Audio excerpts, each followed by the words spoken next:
परभणीमध्ये लक्ष्मण हाके यांनी घेतली वाकोडे आणि सूर्यवंशी कुटुंबियांची भेट। अंजली दमानिया, जरांगे आणि सुरेश धस यांचा घेतला समाचार। वाल्मी कराडसोबत फोटो असलेल्या नेत्यांना जेलमध्ये टाका, लक्ष्मण हाके यांची मागणी। परभणीमध्ये लक्ष्मण हाके यांचं भाषण आंदोलकांनी थांबवलं।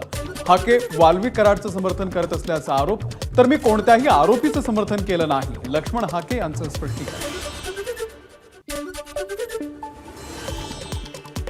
ध्वनी प्रदूषण करणाऱ्या बुलेट आणि इतर दुचाकींवरती नागपूर पोलिसांची कारवाई। 440 सायलेन्सर पोलिसांकडून नष्ट।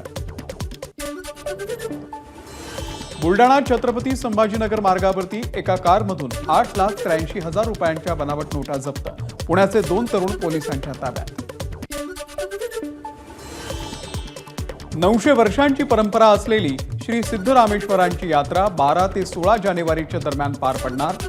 मावा किंवा गुटखा खाणाऱ्यांना यंदा नंदी ध्वज पकडता येणार नाही, मानकऱ्यांचा निर्णय। तुळजाभवानी मातेचा शाकंभरी नवरात्रोत्सव सुरू आणि या निमित्तानं आज तुळजाभवानीची मुरली अलंकार पूजा। मिरज तालुक्यामधल्या आरग गावातील पद्मावती मातेच्या मंदिरामध्ये चोरी। तब्बल 18 तोळे सोनं चोरी। चोर सीसीटीव्हीमध्ये कैद। पोलिसांकडून तपास सुरू।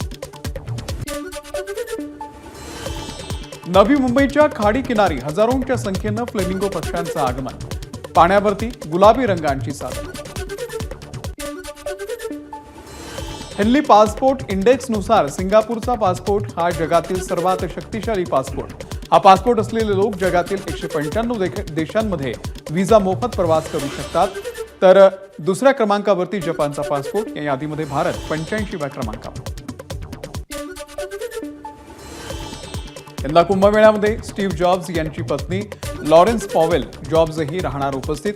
13 जानेवारी रोजी या प्रयागराजमध्ये येणार असून निरंजनी आखाड्याच्या महामंडलेश्वर स्वामी कैलाशानंद यांच्या शिबिरामध्ये मुक्काम करणार। एबीपी माझा, उघडा डोळे बघा नीट।